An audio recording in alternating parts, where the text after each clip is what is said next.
ፕሪቶሪያ ተደራደርነው ከጀነራል ጻድቃን ጋር ነው፣ ከጌታቸው ረዳ ጋር ነው፣ ከአሰፋ ብርሃ ጋር ነው። ዋነኛ ተደራዳሪ በትግራይ ወገን ጻድቃን፣ ጌታቸውና አሰፋ፣ ሌሎች ሰዎች ይኖራሉ። ዋናዎቹ ግን እነዚህ ናቸው ፈራሚዎቹ። ህወሓት ሚስጥራዊ ሰነድ ዓፈና የዳሉ ከም ዘሎ ፍልፍላት ኣመላኺቶም ኣብዪ ኣሕመድ ሰበስልጣን ትግራይ ኣብ ትግራይ ሚልዮን ህዝቢ ከም ዘይሞተ ባዕሎም መስኪሮም እዮም ክብል ተሰሚዖም። ብተወሳኺ ቀዳማይ ሚኒስተር ብዛዕባ ቀጻሊ ዝተሰግአ ኩናት ትግራይን ቀይሕ ባሕርን ዝምልከት መብርሂ ሂቦ ኣሎ። እዚ ከም ዘሎ ኮይኑ ቀዳማይ ሚኒስተር ኣብዪ ኣሕመድ ዝተፈራረምናዮ ምስ ጀነራል ጻድቃን፣ ጌታቸው ረዳን ኣሰፋ ብርሃን እዩ ክብል ተዛሪቦ ኣሎ። ዕጡቓት ደምሲስና ክብል ኣዛዚ ኣፍሊጡም። ሰላም ጥዕና ሃበልና ቤተሰብ ኩሉ ሚድያ ንሰዓት ዝሓዝናዮም ሓበሬታታት ብቐንዲ ነጥብታት ፈሊምናዮም ንሰናይ ምክትታልኩም ብኽብሪ ብምዕዳም ናብ ዝርዝሮም ክነብል። ኣብ ትግራይ ዘለው ጸገማት ዋሳእቱ ፈጦርቱን ፈታሕቱን ባዕልን ኣይና ክብል ፕሬዚዳንት ግዝያዊ ምምሕዳር ትግራይ ጀነራል ታደሰ ወረደ ተዛሪቡ። ህወሓት ብወገኑ ምሽጥራዊ ሰነድ ዓፈና የዳሉ ከም ዘሎ ፍልፍላት ተመላኺቶም ኣሎ። ፕሬዚዳንት ግዝያዊ ምምሕዳር ትግራይ ጀነራል ታደሰ ወረደ ብጉባኤ ህዝባዊ ርክባት ትግራይ ዝተዳለወ መድረኽን ምረቓ መጽሔት ኣገብን ተረኺቡ እቲ ጉባኤ ዛጊድ ዘሳለጦም ዓበይቲ ስራሕቲ ብምምስጋን ኣብ ምምሓሽ ምስሊ ትግራይ ኣበርቲዖም ክሰርሑ ፀዊዖም። ጉባኤ ህዝባዊ ርክባት ትግራይ ዝተጣየሸ ዳርጋ ምስ ምጥያሽ ግዝያዊ ምምሕዳር ተተሓሒዙ ምዃኑ ዝሓበረ ፕሬዚዳንት ግዝያዊ ምምሕዳር ትግራይ ጀነራል ታደሰ ወረደ እዚ ነፃ ኮይኑ ዝሰርሕን ዝንቀሳቐስን ማሕበር ምዃኑ ገሊጹ ኣሎ። ፕሬዚዳንት ታደሰ ጉባኤ ህዝባዊ ርክባት ካብታ ዝተጣየሹላ ግዜ ጀሚሮም ዝገበርዎ ርክባት ይኹን ዝፈጠርዎ ተፅዕኖ ቀሊል ዘይምዃኑ ናብ ከቢድ ኩነታት ኮይኖም ዓበይቲ ስራሕቲ ክፍፅሙ ምፅንሖምን ሓቢሩ ኣሎ። ኩሎም ፀገማት ትግራይ ውሽጥና ብዘሎ ፀገም ዝተፈጠሩ እዮም ዝበለ ፕሬዚዳንት ጀነራል ታደሰ ናይዚ መፍትሒ እውን ባዕልና ኢና ክብል ተዛሪቡ ኣሎ። ኣብ ዝመፃናዮ ከይዲ ጉዕዞ ትኩረትና ነቲ ብደገ ዝመፅእ ጌርና ኢና ፀኒሕና ኢሉ ብዙሕ ትኩረት ዘይገበርናሉ ፀናሕና ግና ናይ ውሽጥና ሽግር እዩ፣ እቲ ዋና ፀገምና ድማ ንሱ እዩ እውን ኢሉ ኣሎ። ኣብቲ መድረኽ ካብ ላዕለዎት ኣመራርሓ ሰራዊት ዝኾኑ ጀነራል ጓዕሽ ገብረ፣ ጀነራል ገብረ ዮሃንስ ኣባተን ጀነራል ከበደ ፍቓዱን ተራኺቦም እዮም። ጀነራል ታደሰ ተቀራሪብና ክንሰርሕ ኢና፣ ፀገማት ትግራይ ብዘተ ክንፈትሖም ኢና ክብል ኣብ መድረኽ ዋላዳ ይዛረብ እምበር ዝተፈለየ ፖለቲካዊ ቅዋም ዘሰጉሙ ኣካላት ንምእሳርን ንምፍርራሕን ብቤት ፅሕፈት ህወሓት ሰነድ ተዳልዩ ኣብ ቀረባ ግዜ ናብ ኢደ ጀነራል ታደሰ ወረደ ከም ዝበፅሖም እቶም ንኩሉ ሚድያ ሓበሬታ ዘካፈሉ ፈለጥቲ ውሽጢ ዝገልጹ። እቲ ሓበሬታ ቤት ፅሕፈት ጉጅለ ህወሓት ብዘዳለዎ ደንቢ ኣቢሉ ኣመራርሓ ተቃውምቲ ውድባት ንህወሓትን ኣዘዝቶምን ዝነቕፉ ሚድያታትን ነጠፍቲ ማሕበራዊ ሚድያን ብድምር ካብ ናይ ጉጅለ ህወሓት ዝተፈለየ ሓሳብ ዘለዎም ሰባት ክእሰሩ ኣብ ምድላው ይርከብ ይብል ዶክተር ደብረጽዮን ገብረ ሚካኤል። ኣብ ማሕበራዊ ሚድያ ንዝነጥፉን ንተናሓናሓት ውድባትን ሓዊሱ ስጉምቲ ክውሰድ ዶኩመንት እናተዳለወ ይዛዘመሎ ናብ ተግባር ክእተውዩ ደጊም ስቀይ ንብልን ክብል ዝተሰምዐ ድሕርቲ ሰነድ ይዳሎ ከም ዘሎ ምግላጽ እንትኾን ሓላፊት ቤት ፅሕፈት ህወሓት ወይዘሮ ፈትለወርቅ መንጀሪኖ ብወገና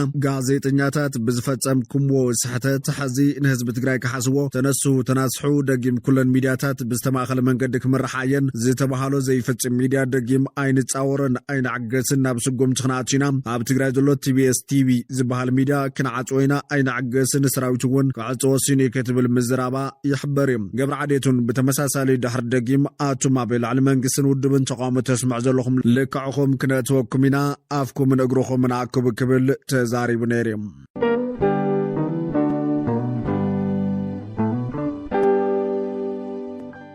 ኣብዪ ኣሕመድ ሰበስልጣን ትግራይ ኣብ ትግራይ ሚልዮን ህዝቢ ከም ዘይሞተ ባዕሎም መስኪሮም እዮም ክብል ተሰሚዖም። ኣብ ኩናት ትግራይ 1 ሚልዮን ህዝቢ ሞይቱ ኢሎምና ስቂልና ሕዚ ድማ ባዕሎም መሊሶም መን ቆፂርዎ እዩ 1 ሚልዮን ኢሎምና ክብል ኣብዪ ኣሕመድ ሎማዓንቲ ኣብ ፓርላማ ሃገር ተዛሪቦ ኣሎ። ቅድሚ ሓዚ ሓለፍቲ ህወሓት ዝኾኑ ዶክተር ደብረጽዮን ገብረ ሚካኤልን ወይዘሮ ፈትለወርቅ ገብረ እግዚአብሔር መንጀሪኖን ኣብ ትግራይ 1 ሚልዮን ሰብ ሞይቱ እናተባሃለ መውቅዕና ይኸውን ኣሎ፣ እዚ ኮነ ኢልካ ንዓና ንምውቃዕ ዝተገበረ እምበር መን 1 ሚልዮን ከም ዝመተ ጽኒዕዎ ክብሉ ምዝራቦም ተሰሚዕ ነይሩ። ነዚ ከም መረዳእታ ዝወሰደ ኣብዪ ኣሕመድ ድማ 1 ሚልዮን ሞይቱ ኢሎም ስቂልና ድሒሮም ኣይተጸንዐን ኢሎምና ክብል ኣብ ቀጥታ ስርጭት ፓርላማ ሃገር ተዛሪቦ ኣሎ። ኣብ ትግራይ ተወሳኺ ኩናት ክካየድ ኣይንደልን፣ የግዳስ ሓቢርና ሃገር ክነልምዕ ኢና ንደሊ፣ መንግስቲ ብሓይሊ ንምግልባጥ ድሌትን ተሃሊፉ ፈፂሙ ይዓወትን እዩ። መንግስቲ ፌደራል ንክልል ትግራይ ዝህቦ በጀት ኣብ ዕጡቓት እምበር ንልምዓት ይውዕልን ዘሎም፣ እዚ ቁናዕ ኣይኮነን፣ ንትግራይ ልምዓት የድልያ፣ ስለዚ ብሰላማዊ መንገዲ ንልምዓት ሓቢርና ክንሰርሕ ይግባእ ክብል ተሰሚዑ ተቀዳማይ ሚኒስተር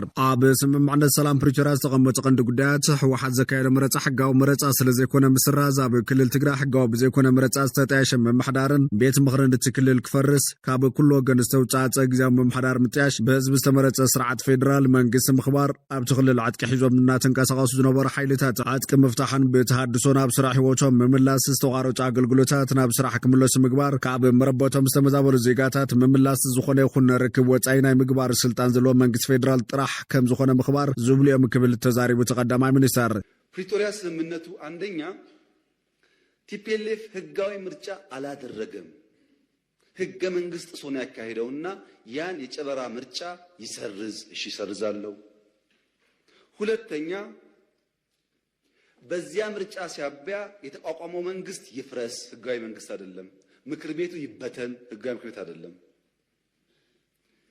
ሶስተኛ ከሁሉ የተውጣጣ መንግስት ይመረጥ ማለት ትራንዚሽናል ገቨርንመንት ይቋቋም ቀጥሎስ በህዝብ የተመረጠ መንግስትና ህገ መንግስት አከብራለሁኝ እዚህ ያለው ጠቅላይ ሚኒስትር ነው ተመርጧል እዛ ያለው ፕሬዝዳንት ግን ይወርዳል ነው ስምምነቱ የታጠቀስ በዲዲአር ይፈታል ትጥቅም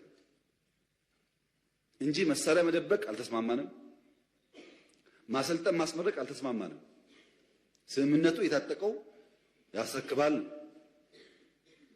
እንጂ መሳሪያ ደብቆ ማስቀመጥ ወይም በኮንትሮባንድ ለመግዛት መሞከር የሚል ስምምነት ላይ አልነበረም የተፈናቀሉስ ይመለሱ ወደ ቀያቸው ልክ ራያ ላይ እንደመለስ ነው ጸለምት ላይ እንደመለስ ነው ወልቃይት መመለስ አለበት ይሄ የመንግስት ጽኑ አቋም ነው ይመለሱ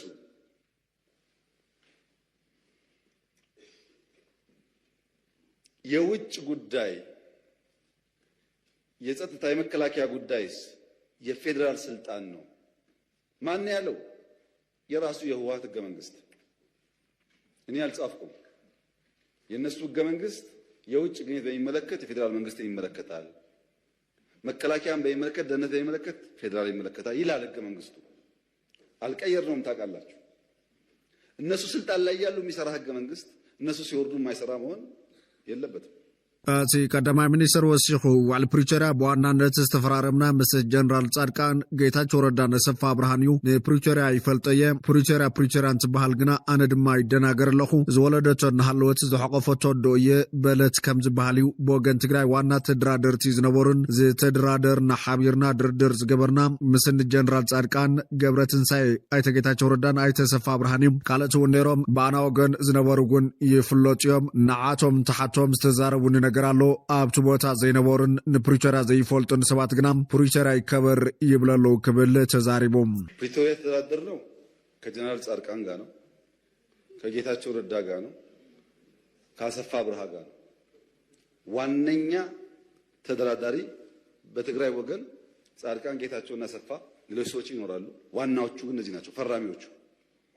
በእኛም ወገን ይታወቃሉ እነሱ ሲጠይቃቸው ያሉኝ ነገር አለ በስፍራው ያልነበሩ ሰዎች አንዳንዶች ፕሪቶሪያን የማያውቁ ሰዎች ደግሞ ፕሪቶሪያን እናስከብር ይላሉ እና የወለደችው እያለች የታቀፈችው እናት ልሆናለች የሚለው ነገር እሱ بسلامه منقد مسز متى يكون نمتعرق حبيرنا نمسرح وندلواتي نازبله تقدماي منيستر منقص حزون بسلامه منقد نزمت معصو كفتي مخان قلچم كما قلص تقدماي منيستر ኢትዮጵያ ድኽምት ኮይና ንኽትነብር ዝደሊ ሃገራት ኣብ ዘለዋ ኩነታት ብሄራዊ ረብሓ ዘይ ምቅዳም ዓቢ ጸገም ይዝበለ ኮይኑ እዚ ጸገም እናሃሎ ሰላም ምምጻእ ዓርሱ ላዕልን ታሕትን ኣሎ ኣብ ውሽጢ ኢትዮጵያ ሰላማዊ ስግግር ስልጣን ጥራሕ ከም ዝድለ አረድዮም ተቀዳማይ ሚኒስተር ተሓይዙውን ብድሌት ሃገር ክሳብ ዝተረዳዳና ውልቃው ጉዳይ شلل مبال يدلي بمبال قدم حازي زنبور ጸገማት ካብ ሱር መሰረቶም ንምድራቅውን ፈትሒ ትግግርን ኮሚሽን ሃገራዊ ምክክርን ብምጥያሽ ምስራሕ ዓብይ ዕድል ይለሎም ጉዳይ ቀይሕ ባሕሪ ሕጋዊ ታሪኻዊ መልክዓ ምድራውን ኢኮኖሚያውን ሕቶ እዩ ኢልና ንኣምን እዚ ብዝተረጋገ መንገዲ ምርኣይ የድሊ ኢትዮጵያ በር ባሕሪ ሳዕነቱ ልውሳነ መን ወሲኑ ኢልና እንትንእልሽ ትካላት ያተውን ዝበለ ተቀዳማይ ሚኒስተር ክንድዚ ዝኣክል ጉዳይ ህልውና መን ከም ዝወሰነ ምሕታት ጉብዩ ኢትዮጵያ ተዓጽያይ ትነብርን ንጎራብትና ምዝራብ እንደለ ኢትዮጵያ انت تعبي نتزباون فلفل لمعات كتكونيا ندلب بمتحبار معبايو إلى الله إيجيبيا أب بهراو ربحا يفتحون إيرتعون وسانة توسن لها قرياز بالقدامة منيسر أبي أحمد تهافتي بحبار نمتكامون أخول كم زخنا جنزيبي إيجيبيا حزوون زلوا قوام قلتي كم زخنا زحبر اتي قدامة منيسر جبس آويان السودان آويان نحواتنا أيوم سلازي زواتنا بمزرابن متحبارن بحبار معبايو نحنا نزخنا يخون بزقود من قد أين تلمن أين سرحن كبل دمات سمع الله عطوات دمسيسنا كبل عزاز فليتم حبروا حيل عمام تتا مبرق إثيوبيا كاب مسكرم 10 شعات جميروا بدريدوا زباتات صومال نكابتات الدبوب مبرق حررجين زنقساقس زنبور مرحه تحويس 43 አባላት ጉጅለ ሸኔ كبل زغلطام ሙሉ በሙሉ ከምስተደምሰሰ فليتم ዋና አዛዚ ዋና ቤት ጽሕፈት ፖሊስ ድሬዳዋ ኮሚሽነር አለሙ ሙግራ በሽም حبروا حيل عمام تتا تمالሶን ጥቅምት 17 2018 ዓ.ም መግለጽ ከምዝሃበት ሰሚዓሎም ኮሚሽነር አለሙ هابو مغلطي ግብረ ሽበራው ጉጅለ ሸኔ ክብል ዝገለጾ ምዕራብ ሐረርጌ ሰጊሩ ብኤረርን ሁርሶን አቢሉ ናብ ገጠራት ድሬዳዋ አትዩ ከመዝነበረ ገልጾም ቀንድ ዓላማ ናይቲ ጉጅላ በመምሕዳርን ጉራብቲ ዞባታትን ዝርከቡ ትሕተ ቅርጽን ኢንዳስትሪታትን ምጥቃዕን ብሔራዊ ግጭትን ምልዓዓልን ክብል ገልጾም ሸውዓተ ንኡሳን አሃዱታት ዝሓቆፈ ሓበራዊ ሓይሊ ዕማም ፀጥታ ምብራቕ ኢትዮጵያ ካብ ወርሒ መስከረም ጀሚሩ ኣብ ዘካየደ ፍሉይ ስርሒት ንጉጅለ ግብረ ሽበራዊ ሸኔ ብምኽባብ ስጉም ተወሲዱ ክብል እቲ ኮሚሽነር ዝገለጸ ኮይኑ ኣብቲ መጥቃዕቲ ኣብ لعلستات 43 አባላት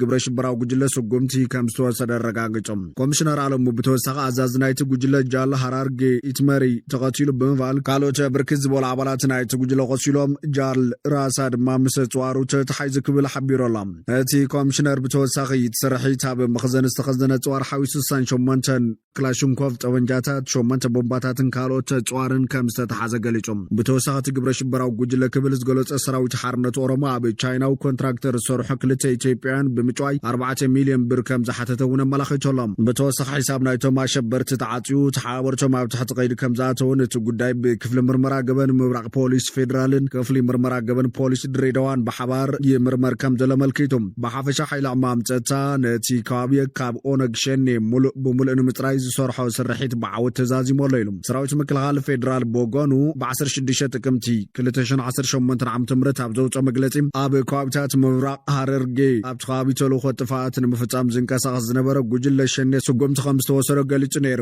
ኣብቲ ዝተወሰደ ስጉምቲ 17 አባላት እቲ ጉጅለ ተቐቲሎም 14 አባላት ድማ ምስ ሙሉእ ኣጽዋሮም ተትሒዞም ይብል ብተወሳኺ ስናይፐር ናይ ክላሽ ጽዋር ተተኮስቲ ናይ ቦምባታት ሶላር ፓነላት ጥረ ገንዘብን ሓያሉ ናይ ክላሽ መኽዘናትን ከም ዝተተሓዘው ኣመላኺቱ ነይሩ